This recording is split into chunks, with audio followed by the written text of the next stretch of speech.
उस दुष्ट का वध करके तुरंत लौटे, देर नहीं किए, क्योंकि उनको आभास हो गया। मरते समय इसने पहले लक्ष्मण का नाम लिया, बाद में मन में राम का नाम लिया, हो गया। तो तुरंत लौटे, वो देर नहीं किए। सोहचा पकड़ कटी तो नीरा, जो भी धनुष बाण उनका है उसको साथ में लिए और तुरंत वापस हो गए। अब तुलसीदास जी यहाँ की बात बताते हैं कि आरत गिरा सुनी जब सीता, हा लक्ष्मण ऐसा कह करके जो मारीच आवाज दिया, और उस आवाज को सीता जी ने सुना। क्योंकि इससे पहले वर्णन आया कि सीता जी के जाने से पहले लक्ष्मण जी ने कंदमूल फल वगैरह ला करके कुटिया में रखा था। वहाँ कोई अन्न तो था नहीं जिसका चावल दाल रोटी वहाँ बन रही हो, वही कंदमूल फल ही खाना था। तो उस कंदमूल फल को जो लेके आए थे उसको धो रही थी, संवार रही थी कि उसको खाने लायक कैसे बनावें, छिलका फिलका जो उसका है उसका उतार करके साफ करें। इस सब कामों में सीता जी लगी हुई थी कि प्रभु श्री राम आएंगे तो सब लोग बैठ करके उसका कंदमूल का फलाहार करेंगे। और इसी बीच में आवाज सुनाई पड़ गई, हा लक्ष्मण। तो तुरंत कहती हैं, कह लक्ष्मण सन परम सभीता, भयभीत होकर के, और लक्ष्मण से कहती हैं, क्या कहती हैं आगे? जाहु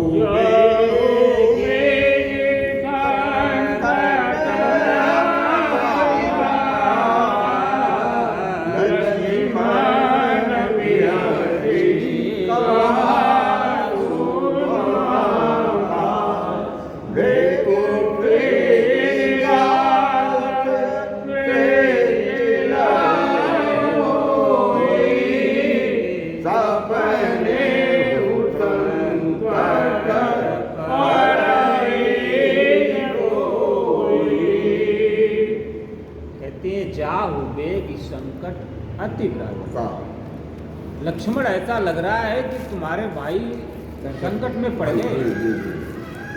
हिरण को मारने के लिए गए थे और लगता है वहां राक्षसों का समूह आ गया और उन लोगों ने उनको घेर लिया है, इसलिए तुम जल्दी जाओ। संतों ने यहाँ एक प्रश्न पैदा किया। सीता जी राम की अर्धांगिनी है, पत्नी है। पति पत्नी एक साथ जब रहते हैं,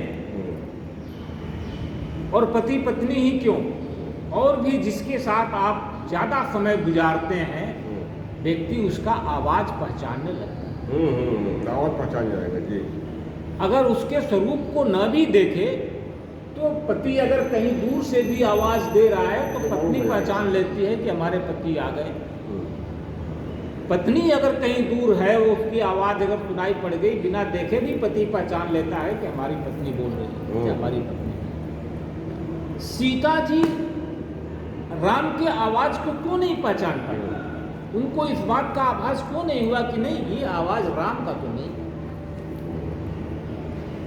ये आवाज तो किसी और का।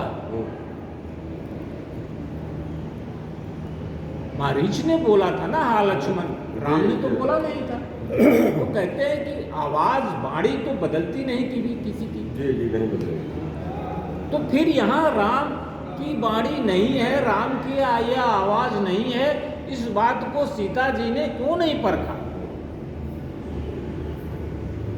संतों ने इस पर एक मत दिया कि मारीच को जब भगवान राम का बाण लगा, उस समय और उससे पहले भी वह राम राम में ही एकदम अनवरत रत हो गया। तो राम में वो इतना रत हो गया, इतना राममय हो गया कि राममय होने से उसकी आवाज भी राम की ही आवाज लगी, क्योंकि वो राममय हो गया था, साक्षात राम हो गया था। इसलिए सीता जी को यहाँ भ्रम हो गया, यह राम का ही आवाज है। लक्ष्मण जी हंस करके कहते हैं कि अरे माता, आप क्या बात कर रही हैं? आप क्या बात कर रही हैं कि संकट और राम के पास, अरे त्रिकुटी विलास सृष्टि लय हुई। राम कौन है आप जानती नहीं है? आप भी जानती हैं।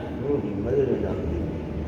जिसने एक भृकुटी अगर टेढ़ी कर दे तो ये पूरी की पूरी सृष्टि जो है वो लय हो जाएगी और वह व्यक्ति भला संकट में पड़ेगा। सपने हूँ संकट पड़े न कोई सोई। हे माता, वह व्यक्ति सपना में भी संकट में नहीं पड़ सकता। आप किस तरह की बात हैं? आगे की लाइन।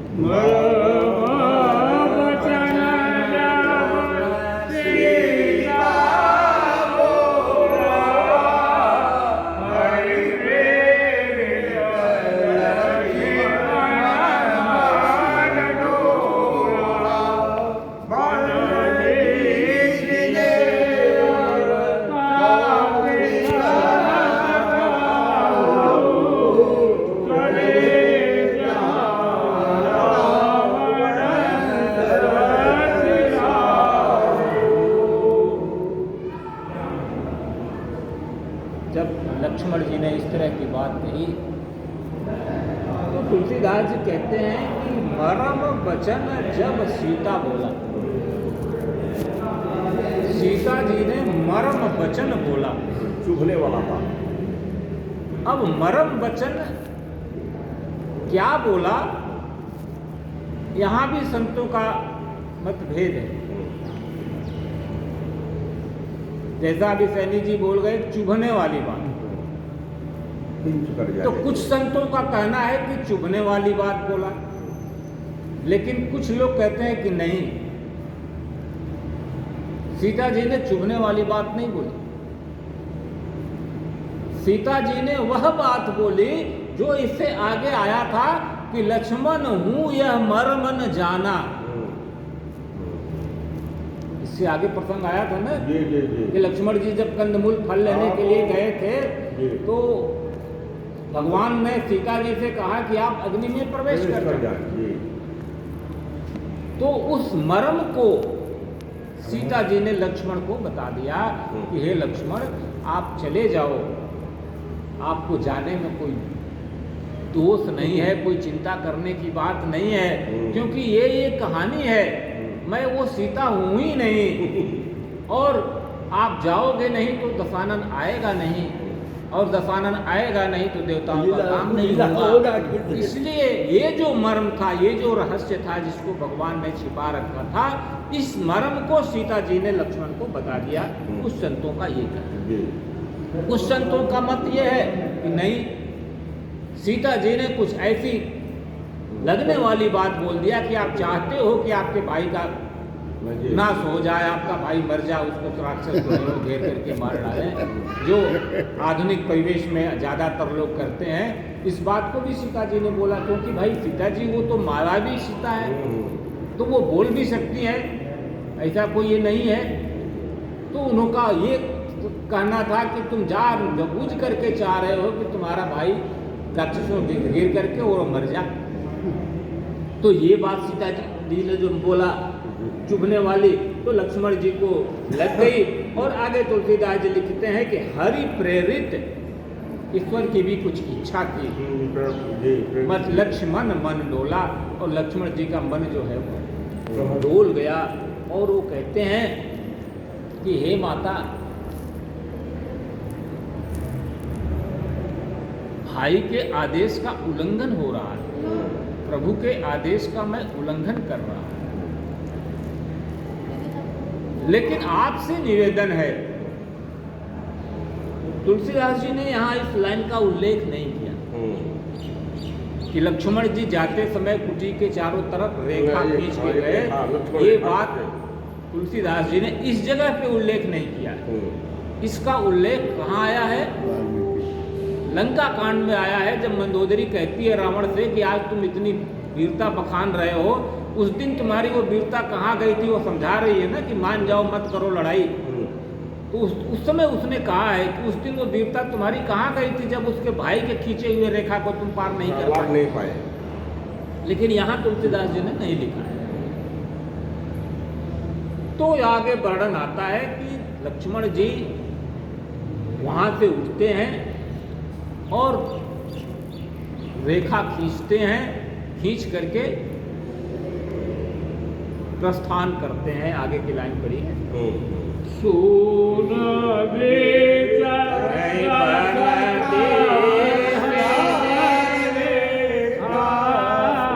बन देश देव सौंपे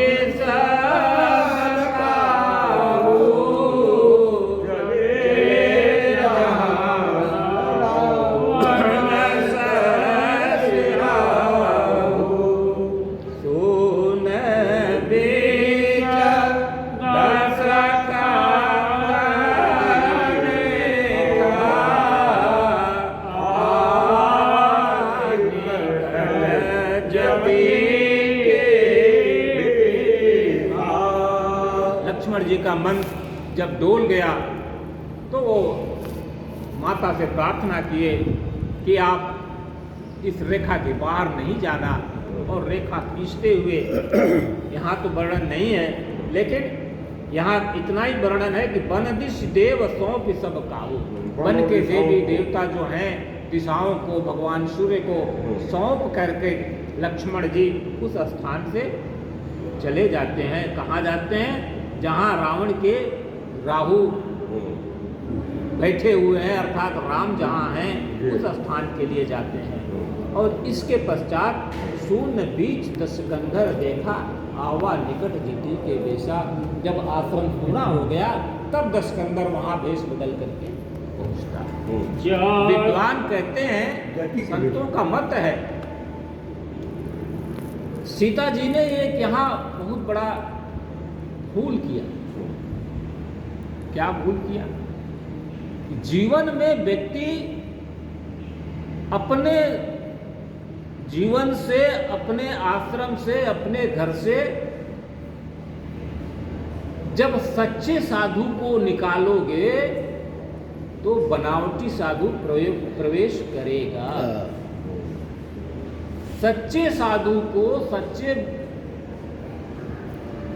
विरागी को आपने हटा दिया, लक्ष्मण जी को हटा दिया। और जब लक्ष्मण जी को, सच्चे बैरागी को, सच्चे साधु को हटा दिया तो क्या होगा? अब तो नकली साधु प्रवेश करेगा। जब तक सच्चा साधु उस आश्रम में विराजमान था, नकली साधु की हिम्मत नहीं थी जो उसमें प्रवेश कर सके।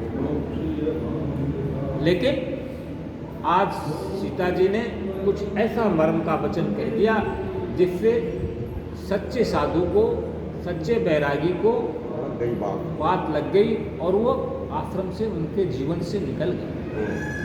तो सदैव इस बात का ध्यान रखना पड़ता है। इतना ही नहीं, कहते हैं बैरागी, बैराग क्या होना जीवन में बहुत आवश्यक है। थोड़ी देर के लिए ज्ञान अगर नहीं है तो काम चल जाएगा। कैसे? कहते हैं ज्ञान जो है वो तलवार है, दोधारी तलवार। वर्णन आया है, रामचरितमानस में भी आया है वर्णन कि ज्ञान जो है वो तलवार है, और वैराग्य क्या है? ढाल। व्यक्ति अगर ज्ञानी नहीं है, मूर्ख है, तो काम चल जाएगा। लेकिन अगर वैरागी नहीं है, उसके जीवन में अगर त्याग नहीं है, तो वह व्यक्ति फिर जीवन में सुखी नहीं हो सकता, उसको परेशान होना। ज्ञानी नहीं है, काम चल सकता है, लेकिन अगर उसके अंदर त्याग नहीं है, विरागी नहीं है, तो दिक्कत। हमारे पास तलवार नहीं है तो इतना ही होगा कि हम दूसरे का वध नहीं कर सकते, उनका ढाल होना चाहिए। लेकिन अगर ढाल नहीं है तो अपनी रक्षा हम दूसरे से कैसे कर सकते? इसलिए जीवन में ज्ञान नहीं है तो काम चल जाएगा, लेकिन वैराग्य नहीं है तो काम नहीं चलेगा। त्याग का होना आवश्यक है। जिस व्यक्ति के जीवन में त्याग नहीं आया, चाहे वो कितना भी ज्ञानी क्यों न हो, उसकी नैया जो है वो वो असफल हो गया। असफल होने वाली है। वो आज नहीं कल कहीं न कहीं फंसेगा, क्योंकि वो ज्ञानी तो बहुत है, विद्वान तो बहुत है, बैठ के भाषण तो बहुत कर रहा है, लेकिन मन में त्याग नहीं है, लोभ है, जो मिले सब हमें को मिल जाए, जो कुछ हो सब हमको हमारे पास ही आ जाए, तो वह व्यक्ति कितना दिन आगे अपने ज्ञान का प्रदर्शन कर पाएगा। तो इसलिए कहते हैं कि जीवन में ज्ञान हो न हो तब भी गाड़ी चलेगी, लेकिन वैराग्य का होना आवश्यक है। और आज सीता जी ने उस वैराग्य को अपने आश्रम से जब बाहर निकाला तो नकली साधु वहाँ प्रवेश करेगा। नकली साधु जब प्रवेश करेगा तो नकली साधु ही होता है, नकली ही होगा काम। आगे पढ़िए, देखिए क्या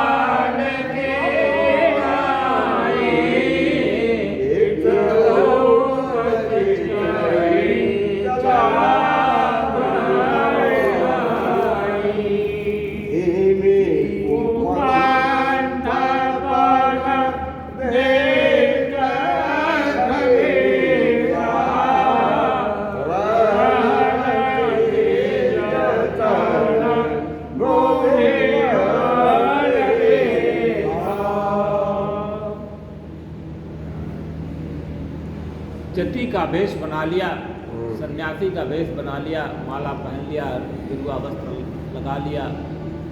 और गेरुआ वस्त्र पहनने से, माला पहनने से, सन्यासी का वेश लगाने से व्यक्ति सन्यासी नहीं हो सकता। सन्यासी की तरह से उसका अंदर आचरण भी होना चाहिए, उसका बुद्धि भी होना चाहिए, उसका विवेक भी होना चाहिए। जब तक वो नहीं होगा तब तक संभव नहीं है। अब तुलसीदास जी यहाँ ये बता रहे हैं कि देखिए, जति का जब भेष बनाया तो स्थिति क्या बनी कि जाके डर असुर डेरा। वह व्यक्ति जिससे कि पूरे देवता राक्षस मनुष्य की तो गिनती ही नहीं थी, सब डरते थे। निसिन नींद दिन अन्न न खाएं, और इतना ही नहीं, इतना उसका भय था कि न तो उन लोगों को रात में नींद आती थी और न दिन में वो लोग भोजन कर पाते थे रावण के डर के मारे। लेकिन वह व्यक्ति जब कपट का वेश धारण किया, छल का वेश धारण किया, जो था नहीं, सन्यासी नहीं था, लेकिन सन्यासी का वेश धारण किया, अर्थात उसने छल किया। तो जब मनुष्य छल करता है तो उसके अंदर चाहे कितना भी बल क्यों न हो, उसका बल घट जाता है। और वही बात आज दशानन के साथ हुई कि 110 स्वान की नाई इत उत चितई चला भड़ियाई। जिस प्रकार से कुत्ता किसी के घर में अगर घुसता है, देखता है कि कोई दरवाजे पे नहीं है, तो घर में घुसता तो है, लेकिन बार बार पीछे अगल बगल पलट के देखता रहता है कि कहीं कोई आ तो नहीं रहा है, कहीं कोई आ तो नहीं रहा है। तो आज दशानन की वो स्थिति हो गई है कि इत उत चली जो है वो चारों इत उत चितई चला भड़ी आई, चारों तरफ देखते हुए जा रहा है कि कहीं कोई आ तो नहीं रहा। आगे बढ़िए। इनको पंथा पग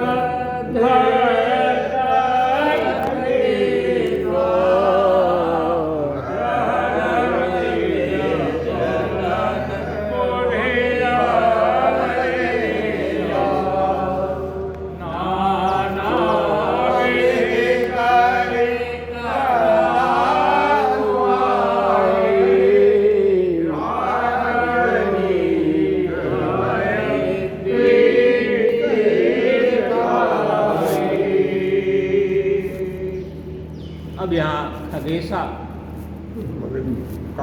गरुड़ जी से कह रहे हैं, काकभूषणी जी, रामायण के 3-4 श्रोता वक्ता हैं ना मुख्य, शंकर भगवान कह रहे हैं पार्वती जी से, और उधर काकभूषणी जी कह रहे हैं गरुड़ जी से।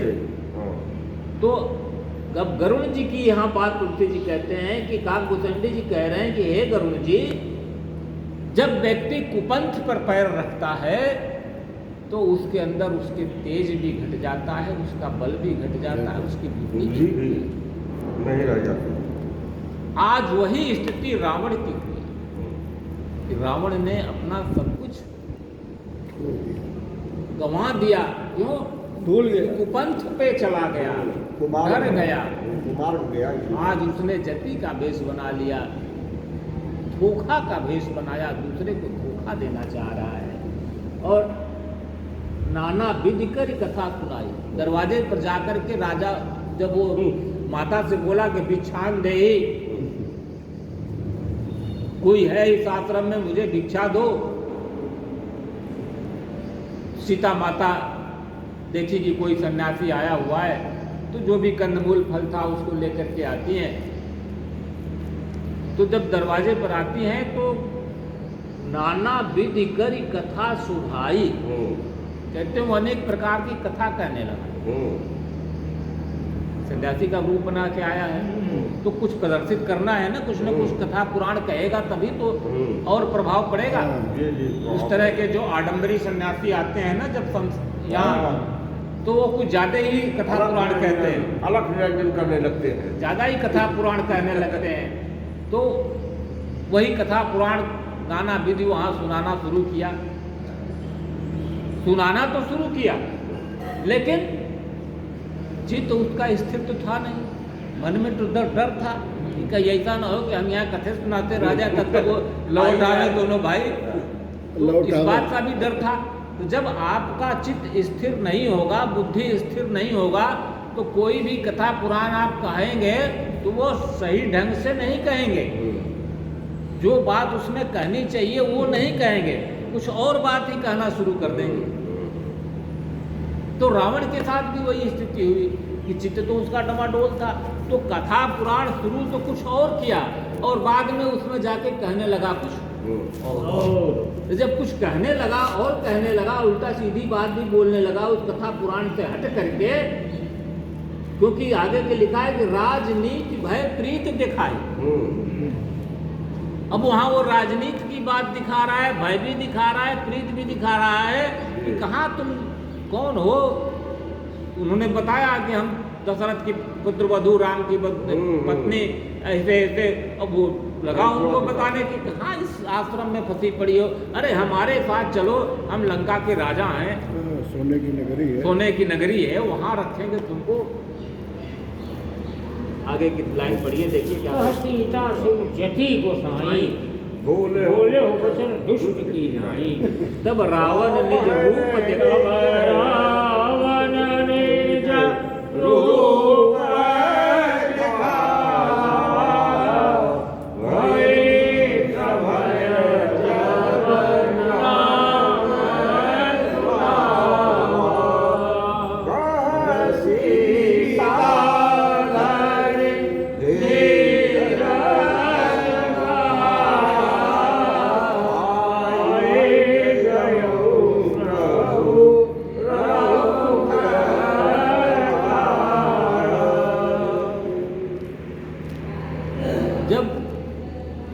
राजनीति और भय की बात बताने लगा, तब सीता जी कहती हैं कि महाराज आप देखने में सन्यासी हो लेकिन आप तो बड़े दुष्ट वाली भाषा बोल रहे हो। एक सन्यासी की भाषा ऐसी तो नहीं होती जैसा आप शब्द प्रयोग कर रहे हो, क्योंकि उसने अपना बुद्धि विवेक तो खो दिया था कि हम क्या कहें क्या ना कहें। कथा कहते कहते राजनीति की बात बताते बताते उसमें उल्टा सीधा भी बोलना शुरू कर दिया। तब माता ने उनको इस तरह से जब कहा, तब जो है वो क्या कहता है कि तब रावण निज रूप दिखावा। तब फिर उसने अपना स्वरूप प्रदर्शित किया कि मैं तो दशशीष हूँ, दशानन हूँ, मेरे पास मैं लंका का राजा हूँ, मेरे तो लंका नगरी सोने की है।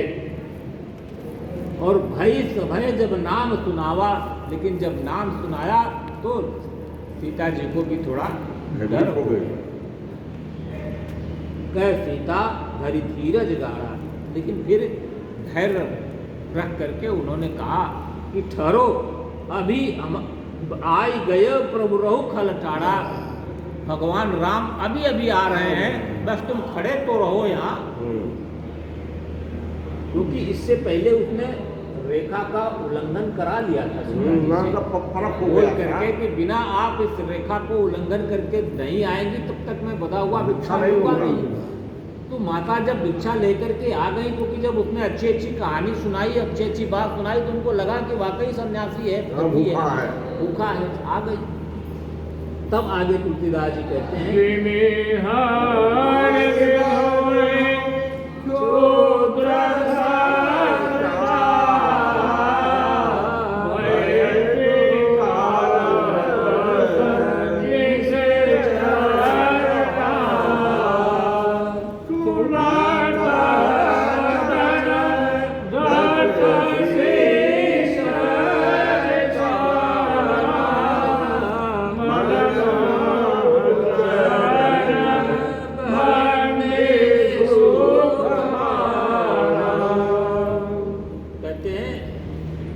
कि जब माता ने ऐसा कहा कि रुको, अभी प्रभु श्री राम आ रहे हैं, रावण ने अपने स्वरूप को प्रदर्शित किया और अपनी निशाचरी हाथ को बढ़ाया और उस हाथ से सोचा कि माता कहते हैं कि जिमे हरि बुदय क्षुद्र सस चाहा, जिस प्रकार से सिंह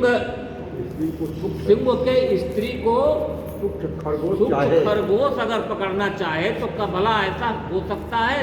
वो स्थिति तुम कर रहे हो। भय काल बस निश्चर नाहा, ये तुलसीदास जी लिख रहे हैं कि ये निश्चर जो है आज काल बस ऐसी परिस्थिति में फंस गया।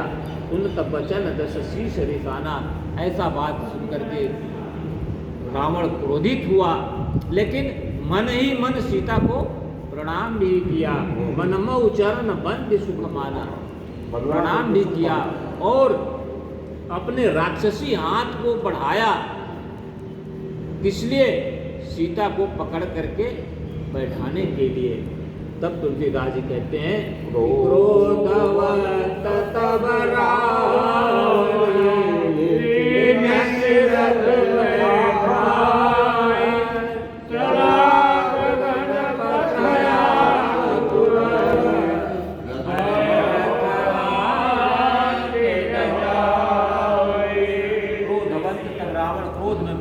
रावण ने रथ में सीता जी को बैठा लिया। बाकी रामायणों में तो ऐसा लिखा हुआ है, लेकिन दक्षिण में एक रामायण है कंब रामायण, उसके अंतर्गत ये कथा आती है कि रावण ने उस जमीन सहित, जिस जमीन पे वो सीता जी खड़ी हैं, उस जमीन सहित सीता जी को उखाड़ लिया और जमीन सहित ही ले जाकर के अशोक वाटिका में रखा, क्योंकि सीता जी को छू नहीं सकता था। रावण सीता जी को छू नहीं सकता था, क्योंकि उसका श्राप लगा हुआ था कि अगर किसी भी स्त्री को रावण छुएगा तो उसकी खोपड़ी अपने आप फट जाएगी। इसलिए उसको छूना नहीं था। तो इसलिए उसने उस जमीन को ही, जिस जमीन पे सीता जी वहाँ खड़ी थी उनके सामने, जमीन सहित उसने उखाड़ा और अपने रथ पे बैठा लिया और अशोक वाटिका में भी ले जा करके उस जमीन सहित ही उनको रखा कि इस माता का जो पवित्र पैर है वो हमारे राक्षस भूमि पे नहीं पड़ेगी, हमारी इस पवित्र भूमि। दूसरी एक बात यहाँ और देखिए, ये जो पंचवटी का जो जंगल है ना, ये इलाका ऐसा है कि माता सती के मन में भी भेद पैदा हो गया। इसी इलाके में जब भगवान शिव के साथ वो आ रही थी और इसी प्रसंग के बाद जब उन्होंने राम को देखा तो उनको मन में भेद पैदा हो गया और सीता जी के मन में भी भेद पैदा हो गया कि राम संकट में पड़ गए। अगर संकट में पड़ गए, ये भेद उनके मन में नहीं, शंका मन में नहीं हुआ होता तो आज ये स्थिति ही पैदा नहीं होती। तो ये पंचवटी का जो क्षेत्र है वो क्षेत्र ही ऐसा है कि व्यक्ति के मन में शंका डाल देता है, भेद डाल देता है। और जिसके मन में शंका हुआ, भेद हुआ, फिर उसका तो नुकसान और सत्यानाश होना ही होना है, इसमें कोई दो राय नहीं है। आज का प्रसंग है वो पता है ना बोलो श्री राम जय राम जय